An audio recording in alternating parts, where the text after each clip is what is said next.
السلام عليكم ورحمة الله تعالى وبركاته. أعوذ بالله من الشيطان الرجيم. بسم الله الرحمن الرحيم. الحمد لله رب العالمين والصلاة والسلام على أشرف المرسلين وعلى آله وصحبه أجمعين أما بعد. അള്ളാഹു സുബ്ഹാനഹു വതആല പവിത്രമായവൻ്റെ മാസത്തിൽ നമുക്ക് ജീവിക്കാൻ അവസരം നൽകിയതുപോലെ പരിശുദ്ധമായ സ്വർഗത്തിൽ നമ്മയും ബന്ധപ്പെട്ടവരെയും മരണപ്പെട്ടു പോയ എല്ലാ മുഅ്മിനീങ്ങളെയും മുസ്ലിമീങ്ങളെയും വിശിഷ്യ നമ്മുടെ കുടുംബങ്ങളെയും അള്ളാഹു ഒരുമിച്ച് കൂട്ടി അനുഗ്രഹിക്കട്ടെ. ആമീൻ യാ റബ്ബൽ ആലമീൻ. ഈ പരിശുദ്ധമായ റമളാൻ മാസം നമുക്ക് അനുകൂലമായി സാക്ഷി നിൽക്കുന്നവരിൽ അള്ളാഹു നമ്മയും ബന്ധപ്പെട്ടവരെയും ഒക്കെ ഉൾപ്പെടുത്തി അനുഗ്രഹിക്കട്ടെ. ആമീൻ യാ റബ്ബൽ ആലമീൻ. പ്രിയപ്പെട്ട സഹോദരങ്ങളെ, മുഅ്മിനീങ്ങളെ, എൻ്റെ ശബ്ദം ശ്രവിക്കുന്ന ഇതര മത സഹോദരങ്ങളെ, നമ്മളെപ്പോഴും ആഗ്രഹിക്കേണ്ടതും പ്രതീക്ഷിക്കുന്നതും നല്ലൊരു മനുഷ്യനായി ജീവിക്കാനാണ്. Don't chase a stupid fantasy. ഒരിക്കലും നമ്മൾ ശരീര ഇച്ഛയുടെ, അനാവശ്യങ്ങളുടെ, ആവർത്തന വിരസതകളുടെ, അസുരഭാവങ്ങളുടെ പിന്നാലെ പോകരുതെന്നാണ് നമ്മൾ പഠിപ്പിക്കപ്പെട്ടിട്ടുള്ളത്. ബിൽറ്റ് ആൻ എംപയർ നമ്മളെപ്പോഴും സമുന്നതമായൊരു ഭാവിയെ, പരിപാവനമായൊരു ലക്ഷ്യത്തിന്, പരമോന്നതിയിലേക്ക് എത്തിക്കുന്ന പ്രയാണത്തിനാണ് നാം മുൻതൂക്കം നൽകേണ്ടത്. എങ്കിൽ മാത്രമാണ് നമുക്ക് വിജയം കൈവരിക്കാൻ സാധിക്കുകയുള്ളൂ.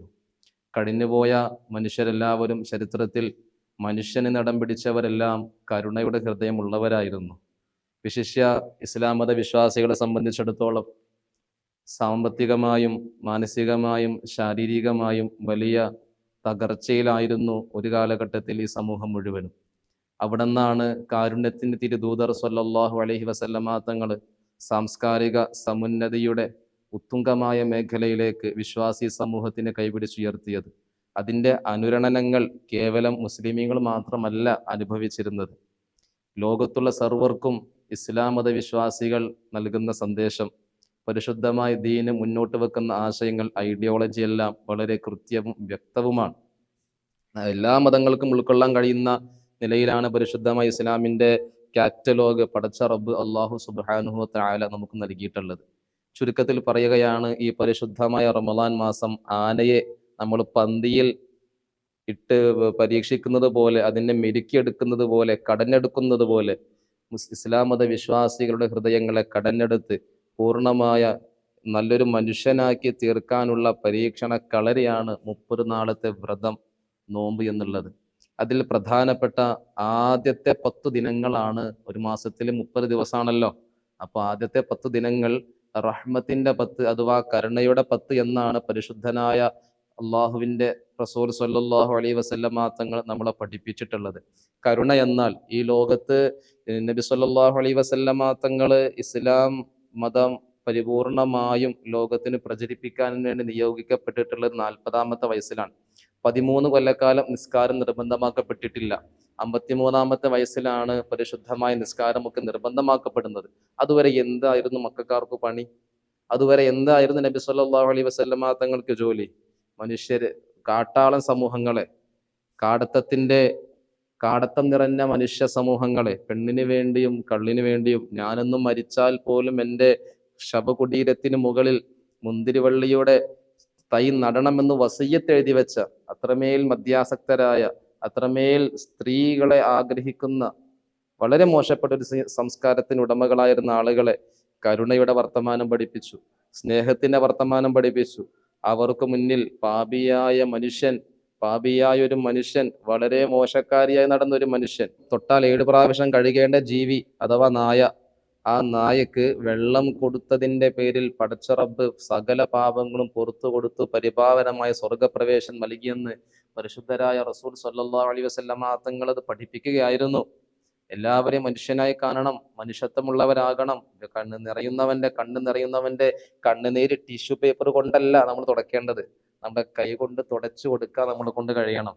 നമ്മുടെ അയൽവക്കത്ത് ജീവിക്കുന്നത് തോമസ് ആണെങ്കിലും അലക്സാണ്ടർ ആണെങ്കിലും മതമുള്ളവനാണെങ്കിലും ഇല്ലാത്തവനാണെങ്കിലും ജോണിച്ചേട്ടനാണെങ്കിലും അമ്മിണി ചേച്ചി ആണെങ്കിലും അക്കരിം ജാറക്ക വലോക്കാന കാഫിറ, നിന്റെ അയൽവക്കത്ത് കിടക്കുന്നത് ചന്ദനക്കുരു തൊട്ടവനാണെങ്കിലും കുരിശുകൊന്ത അണിഞ്ഞവനാണെങ്കിലും രാമമന്ത്രം മുഴക്കുന്നവനാണെങ്കിലും, നിന്റെ അടുപ്പത്ത് ഇറച്ചിക്കറി വേവുന്നുണ്ടെങ്കിൽ അല്പം നിന്റെ ഇറച്ചിക്കറിയിൽ നിന്ന് അവനിക്കും കൂടി പകുത്തു കൊടുക്കണമെന്ന് പഠിപ്പിച്ച നേതാവാണ് മുഹമ്മദുർ റസൂലുള്ളാഹി സ്വല്ലല്ലാഹു അലൈഹി വസല്ലം. ചുരുക്കത്തിൽ ഈ കരുണയുണ്ടെങ്കിൽ മാത്രമേ പടച്ച റബ്ബിന്റെ അടുക്കൽ പരമോന്നതിയിലേക്ക്, പരിശുദ്ധമായ സ്വർഗത്തിലേക്ക് എത്താൻ നമുക്ക് സാധിക്കുകയുള്ളൂ എന്നാണ് ഇസ്ലാം മത വിശ്വാസികൾ പഠിക്കുന്നതും പഠിപ്പിക്കുന്നതും.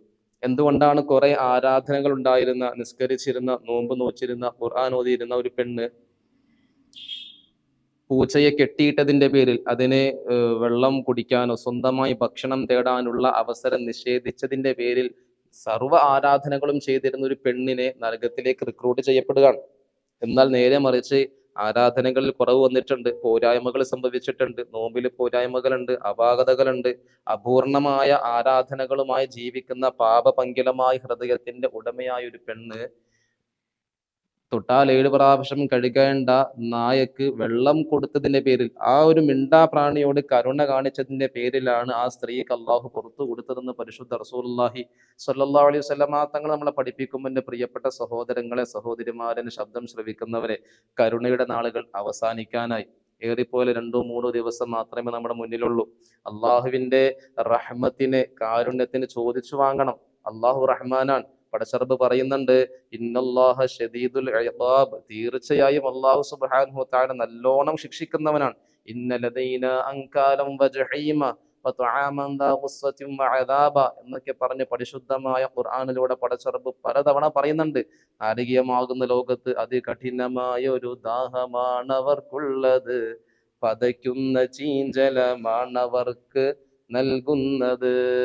ഇഹലോക ആർഭാടങ്ങളിൽ ജീവിച്ചവർ നൽകപ്പെടും കഠോരം ശിക്ഷകൾ. നരകത്തിലെ അവസ്ഥകളൊക്കെ തഴവ ഉസ്താദിന്റെ ബൈത്തുകൾ പരിശോധിക്കുമ്പോൾ കാണാം. അത്രമേൽ ഭീകരമായ നരകം പടച്ചറബ് സൃഷ്ടിച്ചു വെച്ചിട്ട് പരിശുദ്ധമായ ഖുർആനാകുന്ന മുസൽമാന്റെ കാറ്റലോഗ് തുറക്കുമ്പോൾ ഫസ്റ്റ് കാണുന്നത് എന്താ? ബിസ്മില്ലാഹി റഹ്മാനിർ റഹീം. റഹ്മാൻ എന്ന് പറഞ്ഞാൽ നിങ്ങൾക്ക് അറിയാലോ, അള്ളാഹുവിനെ ആരാധിക്കുന്നവർക്കും ആരാധിക്കാത്തവർക്കും ഒരുപോലെ ഗുണം ചെയ്യുന്ന റബ്ബ്, കരുണയുള്ള റബ്ബ്.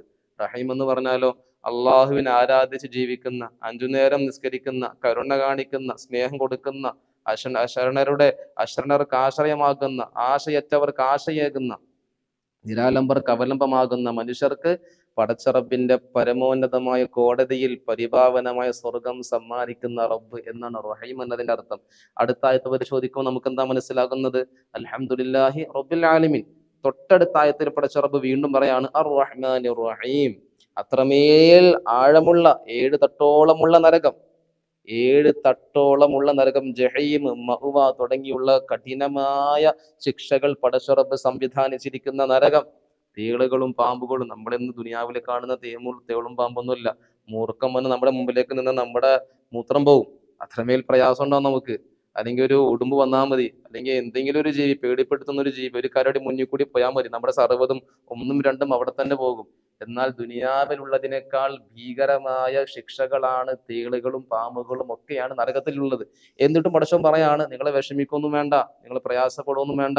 ഇന്ന റഹ്മത്തി, എന്റെ കാരുണ്യം, സബഖത്ത് അലാ ഗളബി, എന്റെ ദേഷ്യത്തിനേക്കാൾ മുകളിലാണ്. ഞാൻ നിങ്ങൾക്ക് എന്റെ കാരുണ്യം ഞാൻ തരും, പക്ഷേ എന്നോട് ചോദിക്കണം. ഒന്ന് ആലോചിച്ച് നോക്കിയ പ്രിയപ്പെട്ട സഹോദരങ്ങളെ, നമുക്ക് ഇഷ്ടപ്പെട്ട ഒരു വാപ്പയുടെയും ഉമ്മയുടെയും മകനായിട്ടാണ് നമ്മൾ ജനിച്ചേക്കുന്നത്? അല്ല. നമുക്ക് ഇഷ്ടപ്പെട്ട നാട്ടിലാണ് നമ്മൾ ജനിച്ചേക്കുന്നത്? അല്ല. നമുക്ക് ഇഷ്ടപ്പെട്ട കൂട്ടുകാരാണ് നമ്മുടെ കൂടെ ഉള്ളത്? അല്ല. നമ്മൾ കുറെ ബോധങ്ങൾ വന്ന് കുറെ യാഥാർത്ഥ്യങ്ങൾ തിരിച്ചറിയുമ്പോഴാണ് ഇതിനേക്കാൾ മനോഹരമായ ഒരു നാട് അവിടെ ഉണ്ടായിരുന്നു, ഇതിനേക്കാൾ നല്ലൊരു കൂട്ടുകാരവിടെ ഉണ്ടായിരുന്നു. നമ്മുടെ ഇഷ്ടത്തിനനുസരിച്ചല്ല നമ്മുടെ ജന്മവും നമ്മുടെ ജീവിതവും ഒക്കെ. എല്ലാം അള്ളാഹുവിന്റെ ഔദാര്യമാണ്. നമ്മുടെ കണ്ണിന്റെ കാഴ്ച റബ്ബ് ചോദിച്ചിട്ട് തന്നതല്ല. നമ്മുടെ കർണപുടങ്ങൾ കൊണ്ട് നാം ശ്രവിക്കുന്ന കേൾവി ഒരിക്കലും നമ്മുടെ റബ്ബിനോട് ചോദിച്ചിട്ട് റബ്ബ് തന്നതല്ല. സംസാരിക്കാനുള്ള ശബ്ദം, നാവ്, കഴിവ് തുടങ്ങിയവയൊന്നും ഒരിക്കലും നമ്മൾ അള്ളാഹിനോട് ചോദിച്ചു വാങ്ങിയതല്ല. അവന്റെ ഔദാര്യം കൊണ്ട്, അവന്റെ കരുണ കൊണ്ട് നമുക്ക് നൽകിയതാണ്. എന്നിട്ടും എൻ്റെ പ്രിയപ്പെട്ട സഹോദരങ്ങളെ, അള്ളാഹു സുബ്ഹാനഹു വ തആല ചോദിക്കാണ്, നിങ്ങൾ എന്തേ നന്ദി ചെയ്യാത്തത്? അഅൻതും അൻസൽതുമൂഹു മിനൽ മുസ്നി അം നഹ്നുൽ മുൻസിലൂൻ. ആകാശത്തിൽ നിന്ന്, മേഘകുംഭങ്ങളിൽ നിന്ന് നിങ്ങൾക്ക് പാനീയം, വെള്ളം ഇറക്കി തന്നത് ഞാനാണോ, അവർ നിങ്ങൾ തന്നെ ഉണ്ടാക്കിയതാണോ എന്ന് പടച്ചറബ് ചോദിക്കുന്നുണ്ട്. അള്ളാഹുവിന്റെ വെള്ളം കുടിച്ചിട്ട്, അവൻ നൽകിയ വായു ശ്വസിച്ചിട്ട്, അവൻ നൽകിയ മണ്ണിൽ കാല് ചവിട്ടി പണിയെടുത്ത് പൈസ ഉണ്ടാക്കിയിട്ട് അഹങ്കരിക്കാനാണോ നമ്മൾ തുനിയുന്നത്? അള്ളാഹു വെറുതെ വിടില്ല. അള്ളാഹിന്റെ മുന്നിൽ നമ്മൾ എപ്പോഴും പരിപൂർണമായും അള്ളാഹുവിന്റെ മുന്നിൽ വിനയാനിതരായിരിക്കണം. അള്ളാഹു പറയാണ്, അദ്ഖിലു, ഒന്ന് പ്രവേശിക്ക്, അബ്ദി, എന്റെ അടിമയെ, അൽ ജന്നത, സ്വർഗത്തിലേക്ക് പ്രവേശിക്ക്, ബിറഹ്മതി, എന്റെ കരുണ കൊണ്ട്. ഈ ദുനിയാവിലെ നാളെ മഹ്ശറിൽ ഒരാൾ ചെല്ലുന്നുണ്ട്, ഒരു മനുഷ്യൻ വരുന്നുണ്ട്. ദുനിയാവിൽ ഒരുപാട് നന്മ ചെയ്ത് ജീവിച്ച മനുഷ്യനാ. ആ മനുഷ്യൻ ആഖിറത്തിൽ ചെല്ലുമ്പോ, പരലോകത്തിൽ ചെല്ലുമ്പോ ഈ മനുഷ്യന്റെ നന്മയും തിന്മയും ഒക്കെ തൂക്കുന്നുണ്ട്. പക്ഷെ പടച്ചോൻ പറയാണ്, നീ എന്ത് ചെയ്തോ? സ്വർഗത്തിലേക്ക് ഡയറക്റ്റ് കയറിക്കോ, ബി റഹ്മത്തി, എന്നെ കരുണ കൊണ്ട് കയറിക്കോ എന്ന് പറഞ്ഞു. അപ്പൊ ഈ മനുഷ്യൻ പറഞ്ഞു, പടച്ചോനെ അത് വേണ്ട, ഞാൻ ചെയ്ത ആരാധനകളൊക്കെ നീ ഒന്ന് കാൽക്കുലേറ്റ് ചെയ്യേ, എന്നിട്ട് ഞാനൊന്ന് നോക്കട്ടെ, എന്നിട്ട് അതുകൊണ്ട് തന്നെ സ്വർഗത്തിലേക്ക് പ്രവേശിപ്പിച്ചാൽ മതി എന്ന് പറഞ്ഞപ്പോ, എന്നായിക്കോട്ടെ. ഒരു തട്ടിൽ ഈ മനുഷ്യന്റെ സർവ്വ നന്മയും വെച്ചു, മറുതട്ടിൽ അള്ളാഹുവിന്റെ ഒരു അനുഗ്രഹമാകുന്ന കണ്ണ്, അള്ളാഹു കൊടുത്തൊരു കണ്ണും വെച്ചു. തട്ട് താഴ്ന്നത്, കണ്ണിന്റെ തട്ടാണ് താഴ്ന്നു പോയത്, നന്മയുടെ തട്ട് അപ്പോഴും താഴ്ന്നിട്ടില്ല. ഈ അനുഗ്രഹത്തിനേക്കാൾ വലുതല്ലടോ നമ്മുടെ നന്മകൾ എന്ന് പടച്ചറബ് തിരിച്ചറിയിപ്പിക്കുകയാണ്, ബോധ്യപ്പെടുത്തുകയാണ്. അതുകൊണ്ട് എന്റെ പ്രിയപ്പെട്ട സഹോദരങ്ങളെ, അള്ളാഹുവിന്റെ റഹ്മത്തുണ്ടെങ്കിലേ, പടച്ചോന്റെ കാരുണ്യം ഉണ്ടെങ്കിലേ നമുക്ക് രക്ഷപ്പെടാൻ കഴിയുള്ളൂ. എന്റെ ശബ്ദം നിങ്ങൾ കേൾക്കുന്നില്ലേ? എന്റെ സംസാരം കേൾക്കുന്നില്ലേ? നിങ്ങൾക്ക് ആർക്കെങ്കിലും തോന്നുന്നുണ്ടോ ഈ നിമിഷം നിങ്ങൾ മരണപ്പെട്ടാൽ നിങ്ങൾ സ്വർഗത്തിലാണെന്ന്? നിങ്ങൾക്ക് ധൈര്യം പറയാൻ പറ്റുമോ? ഈ സമയം ഞാനോ നിങ്ങളോ മരിച്ചുപോയാൽ, അള്ളാഹ് ഇപ്പൊ ഞാൻ സ്വർഗത്തിലാണ്, ഇപ്പൊ നല്ലൊരു കുഴപ്പമില്ല, അത്യാവശ്യം കുഴപ്പമില്ല, നല്ല റാഹത്തിലാണ് ജീവിക്കണത്, ഞാൻ ഇപ്പൊ മരിച്ചാൽ ഇപ്പൊ ഡയറക്റ്റ് സ്വർഗത്തിലേക്കാണ് എന്ന് ധൈര്യം പറയാൻ നിങ്ങളെ കൊണ്ട് പറ്റുമോ? ഇല്ല, ഒരിക്കലും ഇല്ല. നമുക്ക് സ്വർഗം കിട്ടുമെന്നുള്ള ഒരു പ്രതീക്ഷയില്ല. കാരണം നമ്മളെക്കാൾ മുമ്പ് ജീവിച്ചവർ, മുൻകാലങ്ങളിൽ ജീവിച്ചവർ, മഹോന്നതന്മാരായ പണ്ഡിതന്മാർ, അവരുടെ നിസ്കാരം പോലും അത്രമേൽ പ്രയാസകരമായിരുന്നു. അവർ നിസ്കരിക്കുന്ന സമയത്ത് മുടിയേക്കാൾ നേർന്ന, ഈർച്ചവാളിനേക്കാൾ മൂർച്ചയുള്ള സിറാത്ത് പാലത്തിന്റെ മുകളിലാണ് ഞാൻ നിൽക്കുന്നത്. എൻ്റെ ഒരു ഭാഗത്ത് സ്വർഗം, ഒരു ഭാഗത്ത് നരകം. എൻ്റെ നിസ്കാരത്തിൽ ഒരു പ്രാവശ്യം, ഒരു നിമിഷം, ഒരു മൈക്രോ സെക്കൻഡ് എൻ്റെ ശ്രദ്ധ എൻ്റെ പടച്ചവന് തൊട്ട് വിട്ടുപോയാൽ ഞാൻ നരകത്തിലേക്ക് വീണു പോകും എന്ന് പേടിച്ച് നിസ്കാരം കഴിയുമ്പോഴേക്കും കണ്ണ്, നയനങ്ങൾ മുഴുവനും നിറഞ്ഞൊഴുകുമായിരുന്നു മഹാന്മാരുടെയൊക്കെ ജീവിതങ്ങൾ, നിസ്കാരങ്ങളൊക്കെ ചരിത്രത്തിന്റെ ഗ്രന്ഥങ്ങളിൽ കാണാൻ കഴിയും. അതുകൊണ്ട് തന്നെ പ്രിയപ്പെട്ട സഹോദരങ്ങളെ, അള്ളാഹുവിന്റെ കാരുണ്യമാണ് നമുക്ക് വേണ്ടത്. നമ്മൾ വെറുതെ തസ്ബീഹമാല മറിച്ചത് കൊണ്ട് മാത്രം, നിസ്കാരത്തഴമ്പിന്റെ വലിപ്പം കണ്ട് മാത്രം, താടിയുടെ നീളം കണ്ട് മാത്രം പടച്ചറബ് സ്വർഗം തരാൻ എവിടെയും പറഞ്ഞിട്ടില്ല. അങ്ങനെയാണെങ്കിൽ പാണ്ഡിത്യത്തിന്റെ ഗരിമയിൽ നിൽക്കുന്ന ബൽആം ഇബ്നു ബാവൂറ എന്ന് പറയുന്ന പണ്ഡിതനായിരുന്ന മനുഷ്യൻ ഇന്ന് എവിടെയാ? 7 ഭൂമിയിലേക്ക് താഴ്ത്തപ്പെട്ടുകൊണ്ടിരിക്കുകയാണ്. മനുഷ്യപ്പെറ്റില്ലാത്ത മനുഷ്യരായി നമ്മൾ മാറരുത്. എപ്സ്റ്റീൻ ഫയൽസ് നമ്മുടെ മുന്നിലേക്ക് വന്നു. അതിന്റെ യാഥാർത്ഥ്യങ്ങളും അതിന്റെ വിശ്വാസ്യതയും ഒക്കെ അവിടെ നിൽക്കട്ടെ. ഏതായാലും എൻ്റെ പ്രിയപ്പെട്ട സഹോദരങ്ങളെ, പല പ്രമുഖരുടെയും പേരുകൾ അതിൽ എഴുതി ചേർക്കപ്പെട്ടു. ഒന്ന് മനസ്സിലാക്കുക, സമ്പത്തല്ല, സമ്പത്തും സ്ഥാനമാനങ്ങളും അല്ല ഒരു മനുഷ്യൻ വിജയിയാണോ പരാജയപ്പെട്ടവനാണോ എന്ന് നിർണ്ണയിക്കുന്നത്. നമ്മുടെ കോൺഫറൻസ് ഗ്രൂപ്പിന്റെ ചെയർമാൻ റിജി ജോയ്, അദ്ദേഹം എങ്ങനെയാ മരണപ്പെട്ടത്? വല്ല കുറവുണ്ടോ? ഒരു കുറവില്ല. അദ്ദേഹത്തിന് എന്തെങ്കിലും നഷ്ടം സംഭവിക്കാനുണ്ടോ? ഒന്നും സംഭവിക്കാനില്ല. സമ്പത്തിന് സമ്പത്ത്, ആവശ്യത്തിനുള്ളതെല്ലാം ആവശ്യത്തിനേക്കാൾ അധികം അദ്ദേഹത്തിനുണ്ട്. മനസമാധാനമില്ലാത്തൊരു ജീവിതം. എൻ്റെ പ്രിയപ്പെട്ട സഹോദരങ്ങളെ, സമാധാനപൂർണമായ ജീവിതമാണ് ഞാനും നിങ്ങളും ആഗ്രഹിക്കുന്നതെങ്കിൽ പൂർണ്ണമായും കരയുന്നവന്റെ കണ്ണുനീര് തുടക്കാൻ നമ്മളെ കൊണ്ട് പറ്റണം. അല്ലെങ്കിൽ അള്ളാഹുവിന്റെ കാരുണ്യം കിട്ടൂല. അള്ളാഹുവിന്റെ കാരുണ്യമില്ലാതെ ഒരിക്കലും നമുക്ക് ദുനിയാവിലും ആഖിറത്തിലും, ഇഹലോകത്തും പരലോകത്തും, എൻ്റെ ഇതരമത സഹോദരനെ മനസ്സിലാക്കാൻ വേണ്ടി പറയാ, ഇഹലോകത്തും പരലോകത്തും നമുക്ക് രക്ഷപ്പെടാൻ കഴിയൂല. എൻ്റെ ഇതരമത സഹോദരങ്ങൾ ഒന്ന് ചിന്തിച്ചു നോക്കിയേ. നിങ്ങളുടെ കയ്യിലിരിക്കുന്ന ഒരു 10 രൂപ അല്ലെങ്കിൽ ഒരു 100 രൂപ, അല്ലെങ്കിൽ നിങ്ങളുടെ മുന്നിലേക്ക് ഒരാൾ വിശന്നു വലഞ്ഞു വരികയാണ്, ഇക്ക, അക്ക, അണ്ണ, അമ്മ, ഇതിനും തരണേ എന്ന് പറഞ്ഞ് ഇങ്ങനെ സങ്കടപ്പെട്ട് വരുമ്പോ നിങ്ങളൊരു 100 രൂപ എടുത്ത് കൊടുത്തിട്ട്, അല്ലെങ്കിൽ ഒരു ഹോട്ടലിൽ വിളിച്ചുകൊണ്ട് പോയിട്ട് നല്ലൊരു ഊണ് വാങ്ങിക്കൊടുത്തു, മനസ്സിന് സന്തോഷം ഉണ്ടാവൂലേ? ഉണ്ടാവോ? ഉണ്ടാകും, ഉറപ്പാണ്. അതിന്റെ ഒരു മധുരം നിങ്ങളൊന്ന് ആലോചിച്ച് നോക്കിയേ. 100 രൂപ പോകുന്നതാണോ മനസ്സിന് സന്തോഷം കിട്ടുന്നതാണോ വലുത്? എൻ്റെ പ്രിയപ്പെട്ട സഹോദരങ്ങളെ, ഷുഗർ കമ്പനി നടത്തുന്ന മുതലാളിക്ക് ഒരു ടീസ്പൂൺ പഞ്ചസാര ഇട്ടിട്ട് കട്ടൻ ചായ കുടിക്കാൻ പറ്റുന്നില്ല എന്ന് പറയുമ്പോൾ എത്രത്തോളം പ്രയാസമുണ്ട്. അയാൾക്ക് പിന്നെ എന്ത് സന്തോഷമാണ് ഈ ഭൂമിയിലുള്ളത്? സമ്പാദിക്കുന്നത് കൊണ്ട് എന്ത് നേട്ടാണുള്ളത്? സ്വന്തം മക്കൾ പോലും തിരിഞ്ഞു പോകുന്ന കോടീശ്വരനായ ഒരാൾക്ക് എങ്ങനെയാണ് ഈ ദുനിയാവിൽ മൊത്തം സമ്പാദിച്ചിട്ട് സന്തോഷത്തോടെ മരിക്കാൻ കഴിയുന്നത്? നമുക്ക് ദുനിയാവിന് ഒന്നും കൊണ്ടുപോകാനില്ല. നമ്മൾ മരിച്ചു കിടക്കുമ്പോൾ ഇവൻ മരിച്ചു പോയല്ലോ റബ്ബേ, ഇവൻ ഉണ്ടായിരുന്ന സമയത്ത് എന്തെല്ലാം നേട്ടങ്ങളാണ് ഉണ്ടായിരുന്നത്, എത്ര പേർക്കാണ് ഇവനെ കൊണ്ട് ഉപകാരം ഉണ്ടായിരുന്നത്. റഹ്മത്തുൻ റഹ്മത്തുൻ വമാ അർസൽനാക ഇല്ലാ റഹ്മത്തൻ ലിൽ ആലമീൻ. ഖുർആനിൽ അല്ലാഹു തആല പറയാണ് ആരെക്കുറിച്ച്? ഹബീബായ റസൂലുള്ളാഹി സ്വല്ലല്ലാഹു അലൈഹി വസല്ലമ തങ്ങളെ കുറിച്ച് പറയാണ്, നബിയേ അങ്ങ് ലോകത്തിന് റഹ്മത്താണ് നബിയേ, കരുണയാണ് നബിയേ. കാലത്തിന്റെ കാലോച്ചകൾ കാലേ കൂട്ടിക്കണ്ടറിഞ്ഞ് കാരുണ്യമാണ് കരളീയമാണെന്ന് കാബാലിക മനുഷ്യരുടെ കാതിൽ പറഞ്ഞ കാരുണ്യത്തിന്റെ റസൂല് സ്വല്ലല്ലാഹു അലൈഹി വസല്ലം പെൺമക്കളെ കുടിച്ചു മൂടുന്ന സമയത്ത് വൈദാ ബുശ്ശിറ അഹദുഹും ബിൽ ഉൻസാ വല്ല വജ്ഹുഹു മുസ്വദ്ദൻ വഹുവ കദീം. പെൺകുഞ്ഞാണ് ഇപ്പൊ ഗർഭിണിയായ പെണ്ണിനെ കുഴി കുടിച്ചിട്ട് കുഴീൻ്റെ അടുത്ത് കൊണ്ട് നിർത്താൻ, പുറത്തേക്ക് വരുന്നത് സ്ത്രീലിംഗമാണെങ്കിൽ നേരെ കുഴിയിലേക്കാണ്. ഒന്ന് ആലോചിച്ച് നോക്കി, നിങ്ങളുടെ കൊച്ചിനെ ഇന്ന് കാണാതെയായാൽ, ഒന്നും സംഭവിച്ചിട്ടില്ല, കാണാതെയായാൽ 2 ദിവസത്തേക്ക് കാണാതെയായാൽ നിങ്ങൾ ഹേബിയസ് കോർപ്പസ് ഹർജി കൊടുക്കൂലേ, കോടതി പോവില്ലേ?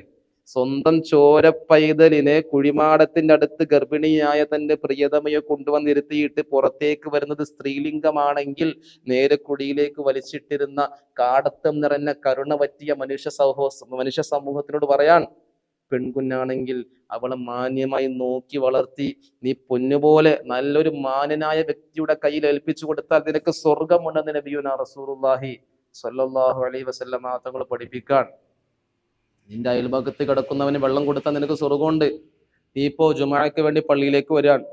ജുമാ എന്ന് പറഞ്ഞാൽ അന്യദിന മത സഹോദരങ്ങൾക്ക് അറിയാം, വെള്ളിയാഴ്ച പ്രാർത്ഥന വിശ്വാസികൾക്ക് വളരെ പ്രധാനപ്പെട്ടതാണ്. ഈ വെള്ളിയാഴ്ച പ്രാർത്ഥനക്ക് വന്നില്ലെങ്കിൽ, മനഃപൂർവ്വം കാരണമൊന്നുമില്ലാതെ, യാത്ര, രോഗം തുടങ്ങിയുള്ള വിഷയങ്ങളില്ലാതെ ഒരു വിശ്വാസിയ മനുഷ്യൻ ജുമാ പ്രാർത്ഥനക്ക്, വെള്ളിയാഴ്ച പ്രാർത്ഥനക്ക് വന്നില്ലെങ്കിൽ അവന്റെ ഹൃദയത്തിൽ കറുത്ത കുത്ത് വന്ന് പതിയുകയും ഹൃദയം കറുത്തു പോവുകയും പിന്നെ പ്രാർത്ഥിച്ചാൽ പോലും, പിന്നെ പടച്ചവനോട് തിരിഞ്ഞ് ചോദിച്ചാൽ പോലും ഉത്തരം കിട്ടാത്തൊരവസ്ഥ വരും.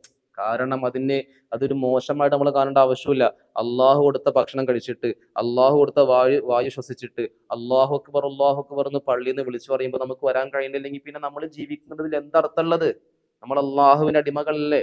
അങ്ങനെ ജുമാക്ക് ഒരാൾ പള്ളിയിലേക്ക് വരുമ്പോൾ തേച്ച് മിനുക്കി അത്രക്കെ പൂശി ടക്കായിട്ട് അടിപൊളിയായിട്ട് പള്ളിയിലേക്ക് വരികയാണ്. അങ്ങനെ പള്ളിയിലേക്ക് വരണ സമയത്തുണ്ട് ഒരു കമ്പി കഷ്ണത്തിൽ ഒരു നായ അല്ലെങ്കിൽ ഒരു പന്നി അല്ലെങ്കിൽ ഒരു കുറുക്കൻ ഇങ്ങനെ കുടുങ്ങി കിടക്കാണ്. നമ്മൾ അതിനെ രക്ഷപ്പെടുത്തിയ അവൻ പ്രശ്നക്കാരനല്ല എന്ന് ബോധ്യമുണ്ട്. നമ്മുടെ ദേഹത്തിനൊന്നും സംഭവിക്കൂല, നമ്മളൊന്ന് കെട്ടഴിച്ചു വിട്ടാൽ അവൻ അവന്റെ വഴിക്ക് പോയിക്കോളും എന്ന ബോധ്യമുണ്ടെങ്കിൽ പള്ളിയിലേക്ക് വരലാണോ നിർബന്ധം? ആ ജീവി രക്ഷപ്പെടുത്തലാണോ നിർബന്ധം? അതിനെ രക്ഷപ്പെടുത്തണം.